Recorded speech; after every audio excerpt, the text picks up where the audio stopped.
नमस्ते दोस्तों, मैं CS पूजा तिवारी और आज मैं एक नए वीडियो के साथ आई हूँ। ये वीडियो एक बहुत ही इम्पॉर्टेंट अपडेट पर है जो MCA लेकर आया है प्राइवेट कंपनीज़ के लिए। इस नोटिफिकेशन की वजह से प्राइवेट कंपनी के कंप्लायंसेस थोड़े से इंक्रीज़ हो गए हैं, लेकिन इससे कुछ बेनिफिट्स भी है। ये नोटिफिकेशन है डीमैट ऑफ शेयर्स को लेकर। नोटिफिकेशन MCA लाया था 27 अक्टूबर 2023 को। According to this notification private companies के लिए भी मैंडेटरी हो गया कि उनके एग्जिस्टिंग शेयर्स जो है वो डीमैट में रहे और जो न्यू इश्यूज़ ऑफ शेयर्स है वो भी डीमैट में ही आए। तो दोस्तों, आखिर ऐसा क्या रीज़न रहा कि MCA ने प्राइवेट कंपनीज़ के लिए भी मैंडेटरी कर दिया कि वो अपने शेयर्स को डीमैट फॉर्म में कर दें। तो पहला रीज़न जो ये है, जो मुझे रेलिवेंट लग रहा है in my point of view, कि ट्रांसपेरेंसी हो।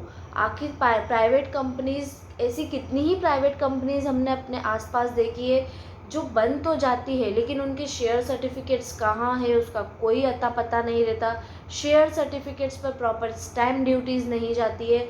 अगर 10-12 शेयर होल्डर्स भी है तो गिने चुने 1-2 शेयर होल्डर के पास ही शेयर सर्टिफिकेट्स मिलते हैं और प्रॉपर उनका रजिस्टर ऑफ मेंबर्स भी मेंटेन नहीं होता है। ऐसी कितनी ही प्राइवेट कंपनीज़ है जिनके पास रजिस्टर ऑफ मेंबर्स मेंटेन नहीं होते हैं। तो ये प्रॉपर मेंबर्स का डेटा रहे प्राइवेट कंपनीज़ के पास भी, उसके लिए ये डीमैट ऑफ शेयर्स के प्रोविजंस लाए गए हैं प्राइवेट कंपनीज़ को।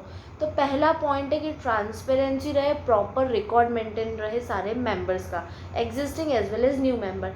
सेकेंड पॉइंट है कि back dated issues of shares नहीं हो। जनरली दोस्तों, आपने देखा होगा कितनी ऐसी प्राइवेट कंपनीज़ है कि जो 1 साल 2 साल पहले जो है शेयर्स, मतलब उनके अकाउंट में फ़ंड आ जाता है लेकिन वो कुछ ROC के कंप्लायंसेस नहीं कर पाती है due to lack of awareness या जो भी रीज़न रहे। तो वो क्या करती है, बैक डेटेड इश्यूज़ के डॉक्यूमेंट्स बना देती है। बैक डेटेड यानी पुरानी तारीख से अलॉटमेंट के डॉक्यूमेंट्स बना देती है और वो शेयर सर्टिफिकेट्स भी बैक डेटेड इशू करके उसका एक इशू का कंप्लायंसेस करवा देती है। करती वो करंट डेट पे लेकिन होता बैक डेटेड है। तो back dated issues of shares को रोकने के लिए प्रोविज़न लाया गया है। तीसरा है बैक डेटेड ट्रांसफ़र। पॉइंट ये है कि जितनी भी प्राइवेट कंपनीज़ है, जनरली जो शेयर ट्रांसफ़र होता है प्राइवेट कंपनीज़ के बीच में, उसमें जो SH4 होता है वो प्रॉपरली एग्जीक्यूट होना चाहिए।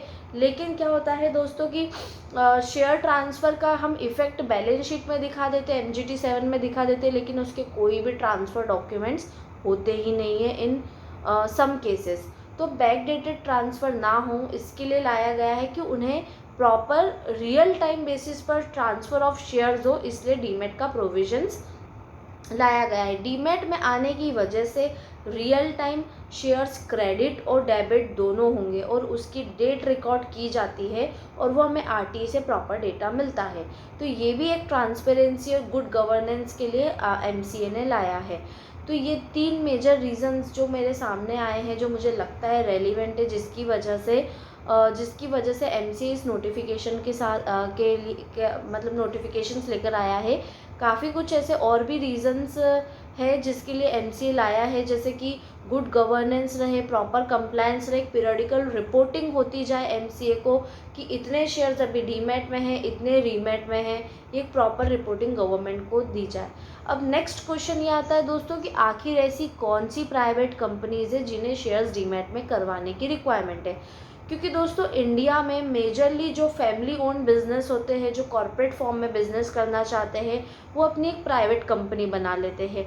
या जो छोटे मोटे बिजनेसेस से शुरुआत करते, जो अपने बिजनेसेस को कॉर्पोरेट लेवल पर लाना चाहते हैं, वो प्राइवेट कंपनी बना लेते हैं। लेकिन वो उनके लिए एक कंप्लायंस बर्डन देना गवर्नमेंट की तरफ से कि आप बिंग अ प्राइवेट कंपनी आप शेयर्स डीमैट में इशू करिए।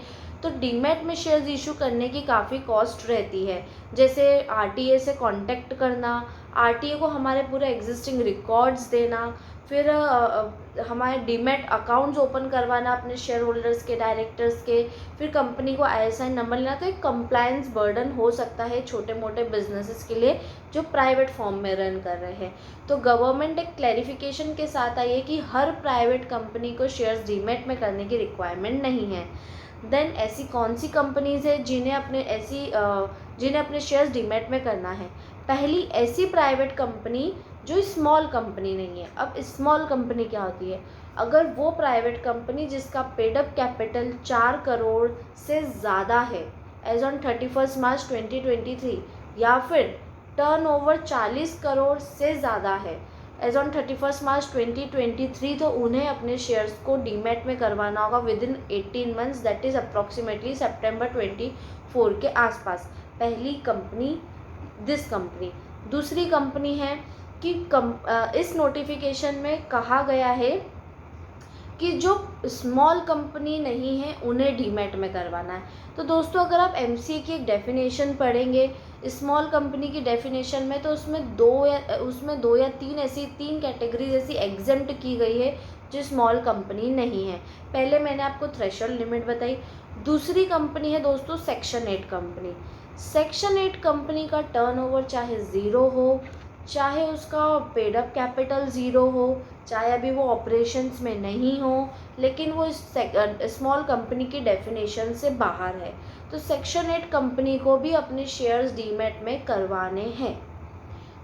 तीसरी ऐसी कंपनी है जो होल्डिंग या सब्सिडरी है। अब मान लीजिए एबीसी प्राइवेट लिमिटेड है, तो प्राइवेट लिमिटेड टर्नओवर भी कम है, पेड अप भी कम है, लेकिन वो होल्डिंग कंपनी है XYZ प्राइवेट लिमिटेड की। दोनों प्राइवेट लिमिटेड है, लेकिन रिलेशन क्या है? होल्डिंग सब्सिडरी का।